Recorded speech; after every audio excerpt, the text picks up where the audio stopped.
सम्मानित मेरे प्रिय साथियों, क्रांतिकारी साथियों, आप सभी को क्रांतिकारी जय भीम, जय भारत, नीला सलाम, जय संविधान, भीम सेना जिंदाबाद।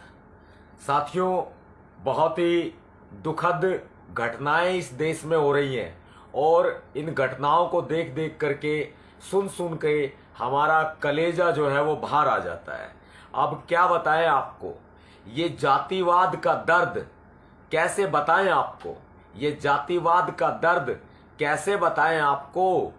आप अपना हाथ तो बढ़ाएं ताकि हम नब्ज देखकर इलाज तो बताएं कि साथियों, इस जातिवाद का दर्द हम आपको कैसे बताएं। कम से कम अपना हाथ तो बढ़ाइए ताकि नब्ज देख करके हम कम से कम इलाज तो बताएं।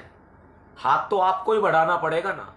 और आज दिन भर में मैं क्या कहूं, कल की भी बात है, आज की भी बात है, कई ऐसी घटनाएं सामने आ गई। आज दिन में मैंने 3 दफा लाइव दिया था और ये लाइव तीनों बार करप्ट हो गया। अब मुझे शाम को लाइव देने के लिए मजबूर होना पड़ा, क्योंकि देखिए मेरे से रुका नहीं जाता है। ये एक माध्यम है सोशल मीडिया का जो मेरी आवाज आप तक पहुंच पाती है। नहीं तो आपको पता है, ये गोदी मीडिया, ये मनुवादी मीडिया हम जैसे लोगों को कहां तवज्जो देते हैं। खुद मान्यवर साहब काशीराम जी ने कहा था कि जो ये मीडिया है ना, इसके ऊपर भरोसा करके मत चलना, ये मीडिया बड़ी धोखेबाज है। अब जो घटना हमारे सामने आई, सबसे पहली घटना जिससे हमारा कलेजा जो है वो छलनी हो गया, हमारा सीना जो है वो छलनी हो गया। हमें लगा कि हम कहां जी रहे हैं, हम कौन सी सदी में जी रहे हैं भाई। इस देश में आजादी 1947 में मिली थी, लेकिन अंग्रेजों से आजादी मिली थी, मनुवादियों से तो आज भी आजादी नहीं मिली है। आज भी हम लोगों की वोटों पर ये मनुवादी राज करते हैं। आज भी हम लोगों की मेहनत से इन मनुवादियों का पेट पलता है, हमारी मेहनत से। अगर हम मेहनत ना करें तो ये मनुवादी भूखे मर जाए, भूखे। आप सोच के देखें कि अगर हम मेहनत ना करें, क्योंकि भाई देखो, जिंदगी में 3 चीजें बहुत जरूरी होती है। ध्यान से सुनना मेरी बात को। 3 चीजें जिंदगी में बहुत जरूरी होती है, रोटी, कपड़ा और मकान। रोटी की मैं बात करूं तो रोटी के लिए आता है अन्न, यानी कि गेहूं, चावल, आटा, दाल। अब आप एक बात बताएं, इन मनुवादी जो अपने आप को बहुत बड़ा कहते हैं, ये मनुवादी लोग, इनके खेतों में जाकर के हमारे लोग काम करते हैं, करते कि नहीं करते हैं। उनको हम कहते हैं भूमिहीन किसान, जो इन मनुवादियों के खेतों में जाके काम करते हैं। मैं एक बात स्पष्ट कर दूं, देखिए, मनुवादी की कोई जाति नहीं होती। मनुवादी अपने आप को, सारे ही लोग, सामान्य वर्ग के लोग अपने आप को मनुवादी ना समझे। मनुवादी का मतलब है जो मनु के वाद को मानता है, जो मनु के कुटिल विचारों को मानता है। यानी कि मनु के कुटिल विचार क्या है? औरत पैर की जूती होनी चाहिए, शूद्र, गवार, ढोल, पशु, नारी, ये सारे ताड़न के अधिकारी। ये है मनु की विचारधारा।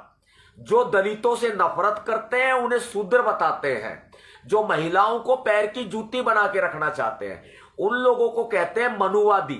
मनुवादी किसी भी जाति बिरादरी में हो सकते हैं, वो अनुसूचित जाति, जनजाति, हिंदू, मुसलमान, जैन, सिख, ईसाई, बौद्ध, सामान्य वर्ग या पिछड़ा वर्ग। मनुवादी किसी भी वर्ग में हो सकते हैं, किसी भी धर्म में, किसी भी जाति में हो सकते हैं। लेकिन हम अपने आप को अंबेडकरवादी कहते हैं। हम जाति से अंबेडकरवादी नहीं दोस्तों। हम लोग अंबेडकरवादी तब है जब हम एक सच्चे भारतीय हैं। हम लोग अंबेडकरवादी हैं, अंबेडकर साहब के विचारों को मानते हैं और पाखंड को नहीं मानते हैं, इसलिए हम अंबेडकरवादी हैं। अब देखिए आप कि राजस्थान के हनुमानगढ़ जिले के टीकमगढ़ के राणासर गांव में एक बहुत ही दर्दनाक घटना होती है। हमारे 2 मेघवाल भाइयों को तड़पा तड़पा कर रात के अंधेरे में मार दिया जाता है। मेघवाल भाइयों को, हमारे मेघवाल भाई, मेरे मेघवाल भाई, मेरा कलेजा पूरा छलनी हो गया भाई। ये बात सुन के जब ये घटना का पता चला ना, मेरे ते रुका नहीं गया और मैंने लाइव दिया। वो कट गया, फेर दिया, वो फिर कट गया, और फेर दिया, वो फिर लाइव कट गया।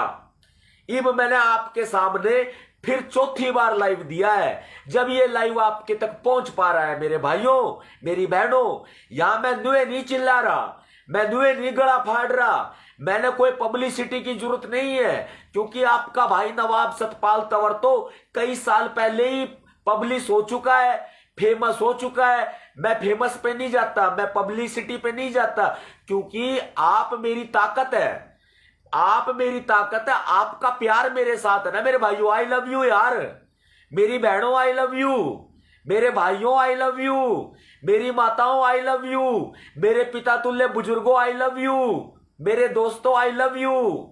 बहुत प्यार करते हैं नवाब सतपाल तंवर आपसे, चाहे वो किसी भी धर्म समाज में है, किसी भी जाति में, जो मानवता को मानते हैं, जो संविधान को मानते हैं, बहुत प्यार करते हैं हम आपसे। और जब जिस वक्त इस तरह की घटनाएं होती हैं, तो मैं उम्मीद करता हूं कि आप मेरी भावनाओं को समझोगे, इस जातिवाद को समाप्त करोगे, खत्म करोगे आप इस जातिवाद को।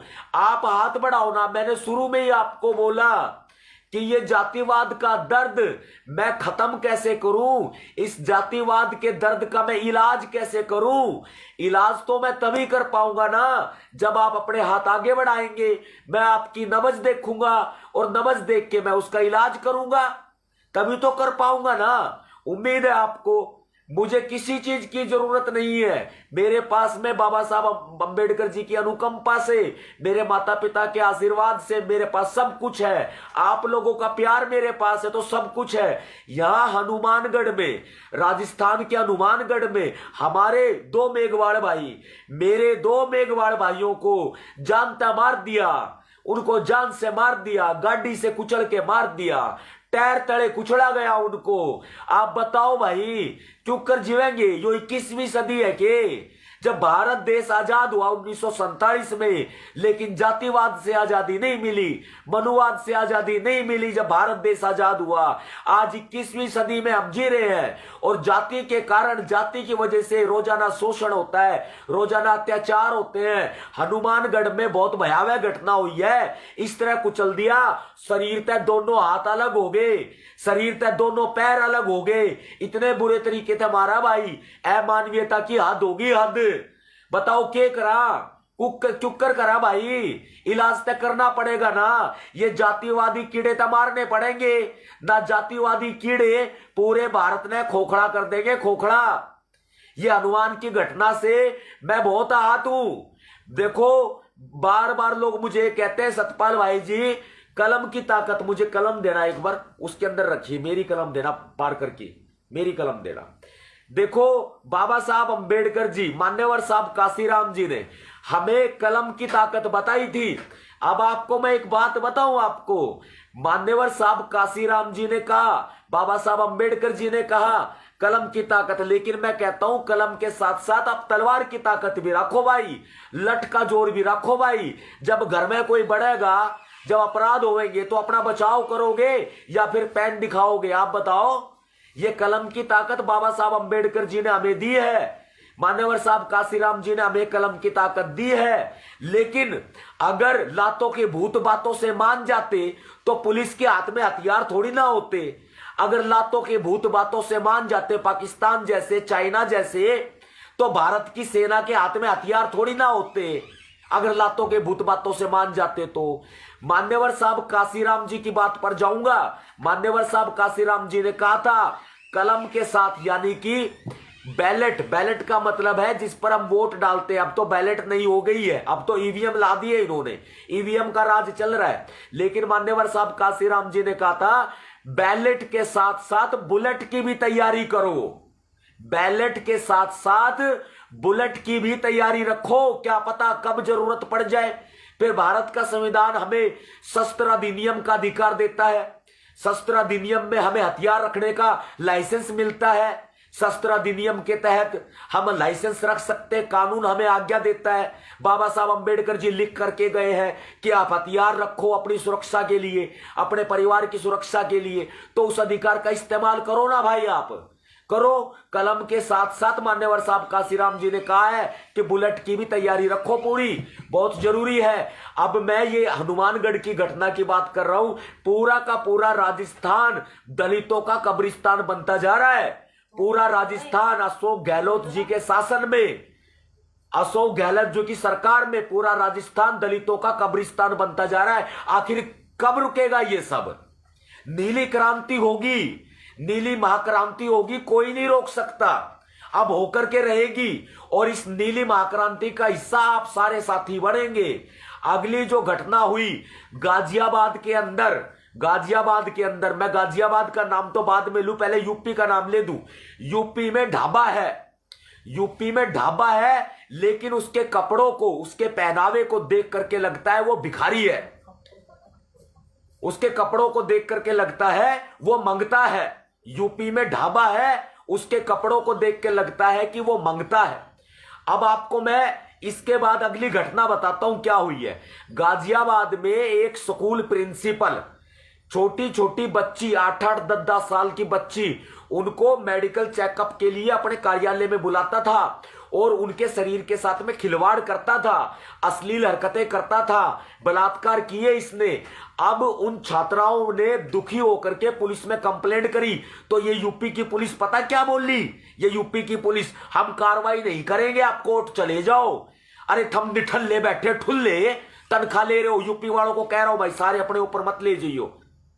पुलिस डिपार्टमेंट में अच्छे आदमी भी हैं, हमारे हरियाणा में बहुत अच्छे आदमी है, दिल्ली में, हमारे गुड़गांव में बहुत अच्छे पुलिस वाले हमारे साथ बहुत कोऑपरेट होता है और तुरंत एफआईआर दर्ज होती है। किसी भी मामले में जांच की जरूरत होती है तो जांच करते हैं, पॉलिटिकल मैटर होता है तो वो परमिशन लेते हैं, आगे डीए की परमिशन लेते हैं, संविधान के तरीके से चलते हैं। लेकिन यूपी में क्या हो रहा है भाई?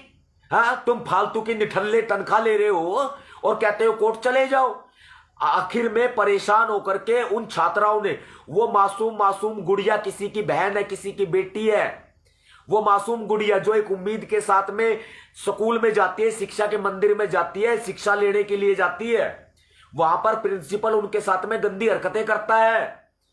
और उन्होंने आखिर में मुख्यमंत्री योगी आदित्यनाथ जी को, माननीय मुख्यमंत्री श्री योगी आदित्यनाथ जी को लगा देता हूं भाई, नाम के आगे श्री भी और जी भी, माननीय भी, ना तो नू कहेंगे भाई सीएम का अपमान कर रहे हैं। सीएम का मैं कोई अपमान नहीं कर रहा, मैं बहुत इज्जत करता हूं सीएम की, सीएम के पद की भी बहुत इज्जत करता हूं, ठीक है। आप ये देखिए, खून से चिट्ठी लिखती है वो, मुख्यमंत्री के नाम खून से, अपने ब्लड से चिट्ठी लिखती है। ये हालात है। और हापुड़ में क्या हुआ भाई? तीसरी घटना बता रहा हूं। जो मेरे YouTube चैनल के साथी है ना, अगर मेरी इस वीडियो को लगाए तो 3 पार्ट में लगाना, राजस्थान की घटना को लेकर के लगाना, और यूपी में जो मैंने आपको गाजियाबाद की घटना बताई है इसको लेकर के लगाना, तीसरी घटना मैं आपको हापुड़ की बता रहा हूं, उसकी घटना की अलग 3 वीडियो लगाना। यूपी के हापुड़ के अंदर जो न्याय का मंदिर होता है, न्यायालय होता है, न्यायालय में घुस करके, न्यायालय परिसर में घुस करके वकीलों के ऊपर बेरहमी से लाठीचार्ज किया है यूपी पुलिस वालों ने। भूल गए क्या वो लोग 30 हजारी को, दिल्ली के 30 हजारी को भूल गए? कैसे ठोके थे वकीलों ने, ठोके थे। अरे यूपी के मेरे भाइयों, मेरे वकील भाइयों, आपके अंदर हिम्मत नहीं है क्या? हाँ, आपने जवाब नहीं दिया गया क्या आपसे? दिल्ली का वाकया याद कर लो, 30 हजारी का, किस तरह ठोका गया था इनको, बढ़िया ठोका गया था। अगर ये फालतू बोलेंगे तो ठोके भी जाएंगे अच्छे तरीके से। अब आपको मैं एक बात बता दूं, वकील न्याय प्रक्रिया का एक मुख्य स्तंभ होता है। वकील न्याय प्रक्रिया का एक मुख्य स्तंभ होता है।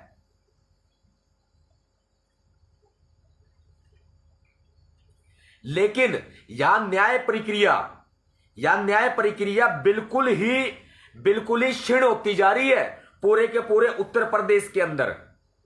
न्यायपालिका जो है, न्यायपालिका का अपमान किया जा रहा है और कोई भी कोर्ट जो है इसके ऊपर संज्ञान नहीं ले रहा भाई। क्यों? यूपी के पुलिस वालों को कहता हूं, इतना ज्यादा अकड़ में आने की जरूरत नहीं है। जिन्होंने लाठीचार्ज किया और जिसके आदेश पे किया है, जिस अफसर के आदेश पे किया है, जो वहां के ऑफिसर हैं, इतनी अकड़ में आने की जरूरत नहीं है। 30 हजारी कोर्ट का इतिहास उठा करके देख लेना। 30 हजारी कोर्ट का, दिल्ली में 30 हजारी कोर्ट है, उसका इतिहास उठा करके देख लेना। क्या हुआ था। और नहीं तो फिर यूपी में भी वकीलों की पावर कम नहीं है। ये वकील एकता जिंदाबाद का नारा लगाऊंगा भाई, वकील एकता जिंदाबाद का नारा लगाऊंगा, क्योंकि मैं भी लॉ ग्रेजुएट हूं, कानून विशेषज्ञ हूं, कानून को जानता हूं, कानून की पढ़ाई करी है मैंने। वकील एकता जिंदाबाद की बात करूंगा। क्यों बेइज्जती करा रहे हो भाई यूपी के वकीलों, यूपी के अधिवक्ताओं, क्यों बेइज्जती करा रहे हो। जवाब नहीं दिया गया थारे तय। यो हापुड़ के अंदर यूपी पुलिस ने लाठीचार्ज कर दिया, बुरे तरीके से पीटा है हमारे वकील भाइयों को। गुंडा राज चलेगा क्या यूपी के अंदर, गुंडा राज चलेगा। जो न्याय प्रक्रिया का अहम हिस्सा होता है वकील, वकीलों के ऊपर लाठीचार्ज हम तो बर्दाश्त नहीं करेंगे भाई, बिल्कुल भी बर्दाश्त नहीं करेंगे। और जब बता रहा हूं मैं, जब जरूरत होना नवाब सतपाल तंवर की बता देना। पूरे के पूरे भारत में एक राज्य की बात नहीं करूंगा, एक जिले की बात नहीं करूंगा, आवाज लगा देना आवाज। पूरे भारत में जितने भी जिला कोर्ट है, जितने भी हाई कोर्ट है, सबके अंदर हड़ताल करवा दूंगा, हड़ताल, काम ठप करवा दूंगा। भारत के सारे कोर्ट के अंदर, जिला न्यायालयों से लेकर के सुप्रीम कोर्ट तक, बार एसोसिएशन जितनी भी है ना, सारे भाई हैं अपने, चाहे बार एसोसिएशन के प्रधान अध्यक्ष किसी भी जात बिरादरी से हो, फर्क नहीं पड़ता है। पूरे के पूरे न्यायालयों के अंदर हड़ताल करवा दूंगा, काम ठप करवा दूंगा, वर्क सस्पेंड करवा दूंगा। एक बार याद कर लेना अपने भाई को, यूपी के वकीलों को कह रहा हूं, वकीलों की बेइज्जती मत कराओ। तुम्हारा खून उबाल नहीं मारता क्या। एक न्यायपालिका का अहम हिस्सा है वकील, वकीलों के ऊपर लाठीचार्ज कैसे बर्दाश्त करेंगे भाई। इस जो ये घटना हुई है, इस घटना को जो हापुड़ जिला कोर्ट बार एसोसिएशन के प्रधान है, मेरी उनसे रिक्वेस्ट है, उनसे निवेदन है कि न्यायालय के अंदर पुलिस के ऊपर मामला दायर करवाएं, पुलिस में ही एफआईआर दर्ज करवाएं। ऐसे पुलिस वालों के ऊपर कैसे लाठीचार्ज कर दिया भाई। गुंडा राज चलेगा क्या यूपी में, गुंडा राज चलेगा। और ये कोई चमचागिरी वाला काम नहीं है भाई वकीलों, साफ कह रहा हूं। किसी ने अगर चमचागिरी करनी है ना वकील भाइयों, तो अपने घर बैठियो या चुपचाप अपना काम धंधा करो, पैसा कमाओ, क्लाइंट से फीस लो, उसका काम करो। लेकिन अगर वकील एकता की बात करनी है तो वकील एकता के लिए खड़े भी होना पड़ेगा। पूरे के पूरे भारत के अंदर इतनी ताकत रखता हूं मैं कि पूरे के पूरे भारत के अंदर सुप्रीम कोर्ट, हाई कोर्ट, सारे और सारे जिला न्यायालय, सबके अंदर वर्क सस्पेंड करा दूंगा, वर्क सस्पेंड। एक बार आवाज देना अपने भाई को, आप इतनी पावर रखते हैं। और मैं भारत के न्यायालयों की तो बात क्या करूं, इंटरनेशनल कोर्ट तक में भी ताकत रखता है आपका भाई, वहां की भी ताकत रखता है। जब मर्जी जब याद कर लेना। लेकिन वकीलों की एकता बनाओ, एकता, मेजोरिटी बनाओ, मेजोरिटी। चमचागिरी करने वालों को साइड करो।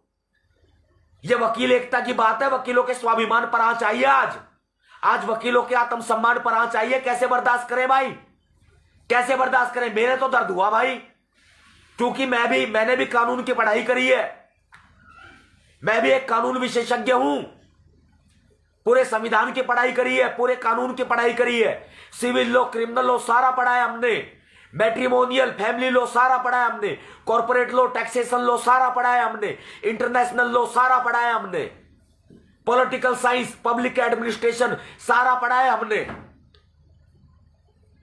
कैसे चलेगा भाई ये काम, ऐसे नहीं चल पाएगा। वकील एकता की बात कर रहा हूं, वकील एकता की, कि वकीलों जाग जाओ, जाग जाओ मेरे वकील भाइयों, जाग जाओ। आज हमारे आत्मसम्मान पर, हमारे स्वाभिमान पर बात आई है, कैसे बर्दाश्त करेंगे भाई। हड़ताल करो सारे कोर्ट के अंदर, हापुड़ कोर्ट में तुम शुरुआत करो, यहां से मैं अपनी कार्रवाई शुरू करूंगा। सारे के सारे कोर्ट के अंदर हड़ताल होगी, आप एक बार याद तो कर लेना। वर्क सस्पेंड हो जाएंगे सारे कोर्ट में, जिला अदालतों से लेकर के सुप्रीम कोर्ट तक, क्योंकि हमारा मौलिक अधिकार है, मौलिक अधिकार ये हमारा, इसको कोई दबा नहीं सकता, लाठी मार के नहीं दबा सकते। ये लाठी लोकतंत्र पर चली है, ये लाठी न्यायपालिका पर चली है, ये लाठी वकीलों पर नहीं चली, ये लाठी न्यायपालिका और लोकतंत्र पर चली है, ये लाठी भारत के संविधान पर चली है। जो हापुड़ में हुआ है, भयंकर लाठीचार्ज हुआ है भाई।